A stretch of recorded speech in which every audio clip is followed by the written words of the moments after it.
I wasn't syncing the audio, I was just giving myself a clap. A theme that will become relevant as this video goes on. Stay calm. And if you can, please enjoy the show. Welcome back, my name's Lena Norms. If you haven't been here before, welcome. I make videos about all sorts of things, but one of the strands of videos I do is about publishing, about the job that I do, about careers, and about confidence. And as you guys know, I'm very fussy about who I work with. So I'm very excited to say that I'm partnering with National Citizen Service for this video. How wholesome! I love it! NCS offer these amazing 4-week experiences for 16 and 17-year-olds in England and Northern Ireland. You get to leave your bubble, you get to leave your hometown, you learn team building, budgeting, community building, something I feel very passionately about. You get to do adrenaline-filled experiences, and you learn about how to go back to your communities and make them better. Is that not the energy we need for 2020? Yes, it is. I went to programs similar to it when I was a similar age, and it was genuinely a game changer for me, and definitely is one of the reasons that I got into the career that I managed to later in life. So I'm very passionate about it. NCS have this amazing saying, no,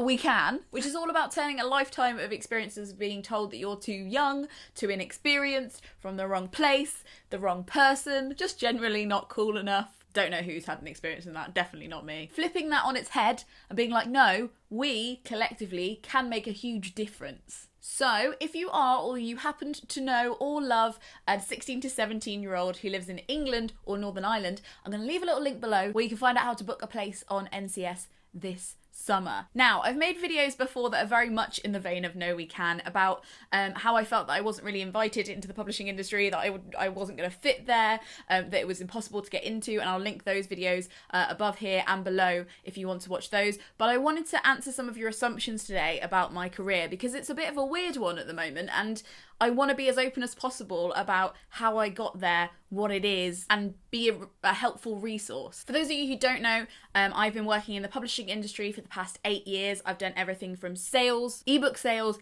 export sales, publicity, business development, running an online bookshop, social media, and now podcast and video producing. The position I'm in now at the moment means that I am 2 days a week working for Vintage Books. I produce and present the Vintage podcast, and I make lots of video content for them. I love them very much.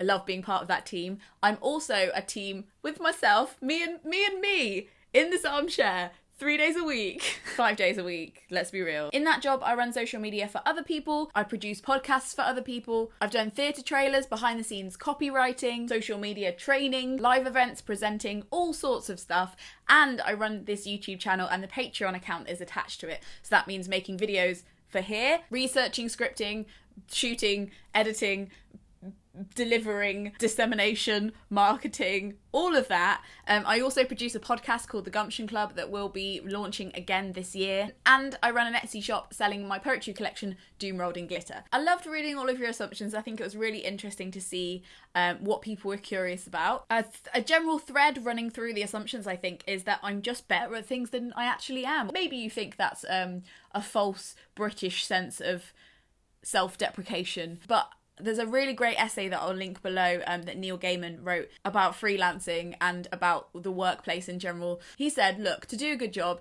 you need to deliver everything on time, you need to do it well, and you need to be nice to work with.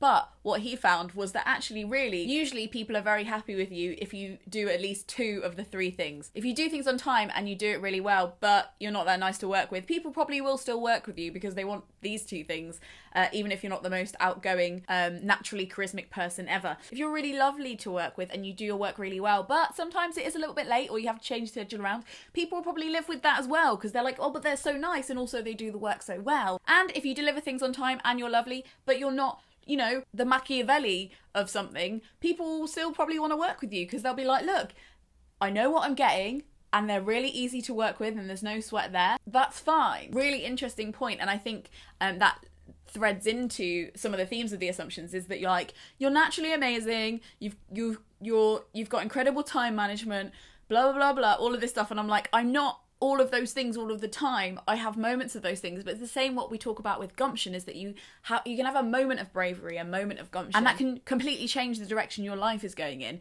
You don't need to be, nobody's watching you to make sure that you're brave and competent 24 hours a day. Deciding that you're worthy of something is is just that. It's a decision. It's a moment in time, a decision you make, you act on it. You don't have to feel like that. I feel like there's this impossible expectation of having to feel worthy and accomplished and together all the time. It's just not what my career's been like. That said, on with the assumptions. Assumption 1. You only got your job because you are 12 books in a trench coat. Busted.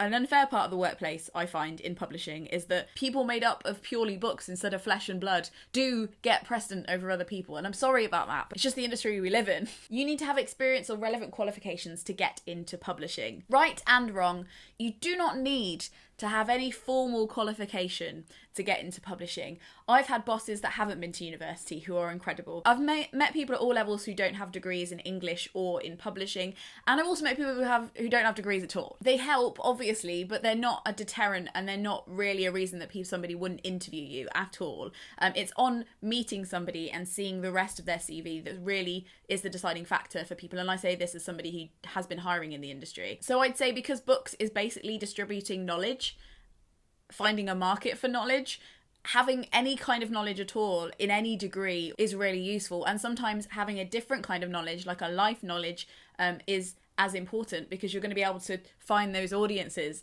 that want that kind of knowledge. Am I making any sense? Publishing is such a general thing, and there's such a wide spectrum of books that are published, that you can never really say that somebody's experience up to that point is irrelevant. It's really how you use it and how you can demonstrate the ways it could be useful. Experience is really important, but that doesn't have to come in the conventional sense of having an internship. You can volunteer at a festival. You can run the only poetry night in your hometown off your own back in a quiet coffee shop and advertise it through Facebook, which is what I did back in Coventry. You can work at a commercial bookshop. You can volunteer at a charity bookshop. You can give your time to local charities and help them with their social media and marketing and things like that. Things that aren't necessarily book related but are relevant to the department you might want to join. You can run a YouTube channel that's all about books, and from it learn lots about community relations and algorithms and metadata, what makes people decide whether to buy a book or not. So I'm going to say that's an orange traffic light, like kind of.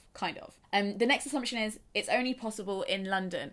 Not true. It is so much more possible in London because there's such a high concentration of bookshops, of publishers, of authors. I live in London because it's great for my job, but it's also somewhere I love. If London is somewhere you don't love, if London is somewhere that will make you unhappy, by all means don't think that you have to be here. There are major and smaller presses all over the country. What to be aware of is the jobs are fewer and far and further between, so you can't like just move jobs every year and live in certain areas. I think if you want to stay in the industry, like you'd have to be like, right, I want the right job in this place, or be willing to move around. But like there's some amazing publishers. Canongate is one in Edinburgh. Oxford and Cambridge are full of them. There's some nice ones in Wales. There's some nice ones in Yorkshire. There are also London publishers that are setting up offices in the rest of the country. It's happening slowly, but it is happening. So I don't by any means feel that is a definite restriction for your job, whilst also recognising that, yeah, a lot of the publishing is in London. And as a small, predominantly underfunded industry, it is incredibly useful for everybody to be geographically near each other. And I understand how that has happened, even though I don't think it's ideal. Your work desk is super messy. This is inherently very true. And look, I think there is an assumption here that to be successful, you have to be incredibly organised. You have to be strategic, but strategic doesn't always mean tidying your physical space, okay? Some of us are grubby goblins. Let us live. Here's my desk when I used to permanently have a desk at Vintage, for example.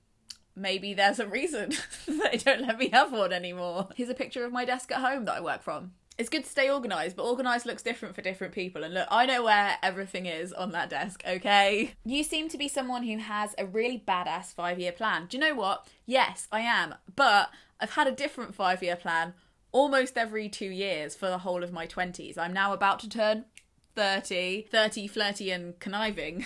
I think that having a 5-year plan is an incredibly intimidating thing to do if you think it has to be permanent, you have to stick to it. I think having a 5-year plan when you realise that it will be malleable depending on what you learn that year is a great idea. And I've always had 5-year plans, but I've never been precious about them. I think you should be prepared to throw out your 5-year plan every couple of years and be like, do you know what? No. And it doesn't have to be like complete U-turns all the time. You don't have to get car sick over your own search for a vocation. It can be slight shifts in gears, slight, like, actually I'm going to slow down, I want to be in this job for a little bit longer and learn a bit more, or actually I need to accelerate myself this year and skip this step, or push myself over this hurdle so I can get to something else that I know will be better for me. Or my eye has been caught by this unexpected thing that I didn't realise even existed last year, and I'm going to go over there because it definitely suits my work style, even if it's in an industry I wasn't expecting. So yeah, I'd say you're totally correct in that I define a badass 5-year plan as being an absolute conga line that you should enjoy being on and not completely know exactly where it's going. Things that I think a 5-year plan should contain: where, for whom, at what cost, for how long, to every stage in your 5-year plan. Ask yourself those questions. Who do you want to work for? What are their ethics? How much is it going to take away from your recuperation time, your personal relationships, and therefore how long can that be sustained for? Because if you want to go and have a mad job for a year that really takes up everything and consumes you, totally do that, but do have a moment where you're like, okay, but then I'll make a plan to either move on to something calmer, or I'll have established myself in that role so much that I can reel back and get some of my sleep time back. And also, where in the world do you want that to be? And how would that impact how happy you are? And how near you are to people that you love? Or maybe how far away you are from people you hate? Depending. Having no routine is stressful and amplifies anxiety. It does for me when I work casually. Now, I've learned something about myself in that I'm a very focused... Some people ask how I get so much stuff done. And like, again, I really need to define those parameters before I accept that. But part of it I've realised is that I'm quite a isolated, focused worker, in that if I'm allowed to focus on one thing uninterrupted without a timeline or other people interrupting or asking me questions or having to attend meetings, I can do stuff real fast. And it's really good for my brain. It's not as tiring. I feel energized from working hard when I'm allowed to be in that state. And I find it confusing to integrate that with social interaction in an office environment. So I find working from home and working for myself really productive and much better for my space, because I feel like I'm a mid-trovert, so I like being around people, but a lot of the time I find that office spaces drain my energy. Like, I come home much more exhausted than if I did the same amount of work at home. I love meetings, I love talking to people, I love strategizing with people and facing them face on and doing this. I think once you start working in a workplace and you don't necessarily get any choice in the style of working that you do, that's fine, but it's good to keep note of what exhausts you and when the days that you feel most productive, what was in that day, what were the features of that day. And so for me, I don't find it stressful not having a schedule and a routine, because I hate routine and I love moving where I'm working all the time, always going to different coffee shops or different areas. And I'm somebody who's quite okay with relying on myself and being on my own a lot, even though I do like co-work with people, like my friends who live near me. I've just realised that the key part of me feeling happy is working out the way I work, and working towards doing more of that. But for lots of people, they really depend on a routine, and that's totally fine. And it's good to know that and know that you thrive under those conditions. Because hooray, I think the world is kind of set up for you people. Not bitter at all. You shouldn't be ashamed of that. It doesn't mean you're any less cool or arty if you love a routine and you love a good plug-in system to work within. You don't publish good books, you publish books you think will sell. I think what's being addressed here is the division between what we see as good art that obviously people won't like, and bad art that we think obviously people will like because the masses are stupid. I don't think those things are very true. So I'd say that the underlying assumption under that question isn't true at all. Obviously there are masterpieces that never sell, and obviously there is work that hasn't had a lot of thought or effort put into it that sells incredibly. But you'd think those things would live on opposite ends of the spectrum, but actually they're perfectly balancing each other because sometimes the things that you might not see as like very high brow subsidize and support being able to take chances on the stuff that really nobody might get but does need to exist. So when I've worked for small companies and I've worked with big companies, I've seen that ecosystem. An ecosystem is what it is. And I think that's true for more things than you think. Like even this channel uses an ecosystem like that. People might often say, like, I really enjoyed your nuanced discussion of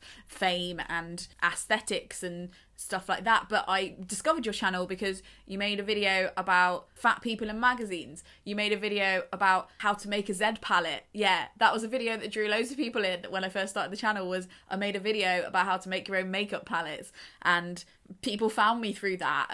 Being honest with my boyfriend.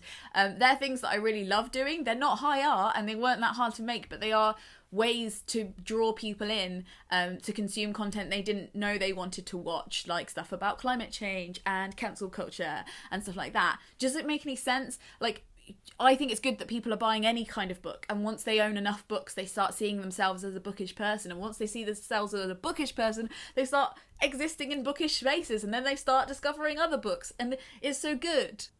You are super organised and never ever have any free time. There are so many hours in a day. I definitely work a lot, but I've made sure that the stuff I'm working on feels less like work. When I'm writing, I go and write with other people and make it social. When I'm video editing, I'll sit with Craig and we'll talk about stuff. Look at that. Look at our cute little matching armchairs, like we're the up couple. What the hell? I've done a lot of work that really feels like work, but as my career goes on, I get to do more of the things that don't feel like work. And then I've got an extra boost of energy from that, if that makes sense. So yeah, I think I'm not organised. There's two types of people, right? There's people who are naturally organised, and there are people who strategise and organise for their known love of chaos.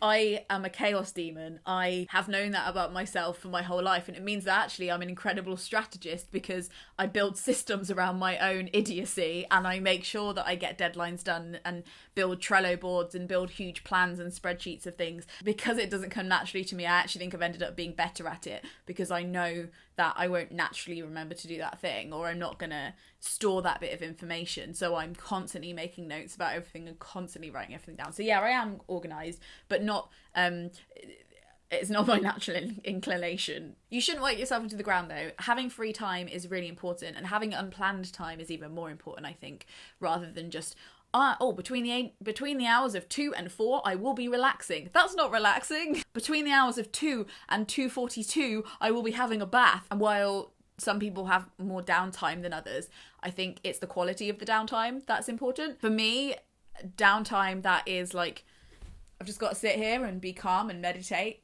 I can't think of anything more stressful. So for me, downtime is not having a plan and leaving the house and being like, what do I feel like doing? And what I do might be active, but I feel like it's free time and I feel free doing it and I feel unstressed, and it unwinds me because it's unplanned. Does that make sense? Thank you so much to NCS for partnering with me on this video. Remember to click that link below if you know somebody who might want to book a place on the summer program. It sounds incredible. I'm real gel. I wish I could go. I hope that when it comes to your careers, you start thinking, no, we can, and not putting too many restraints on who you are or what you like and what you want, because the work world isn't perfect, but it's also probably the best it's ever been, objectively, when you think about Victorian times. Things have, depressingly, never been better. What are some assumptions about the career or field that you might work in? I'd love to hear what they are so I can learn more about other people's industries and professions, because that would be super interesting. So tell me in the comments below. I'm going to be there chatting and answering any questions you have. Thank you so much for watching, and until next time, Frog Snog out!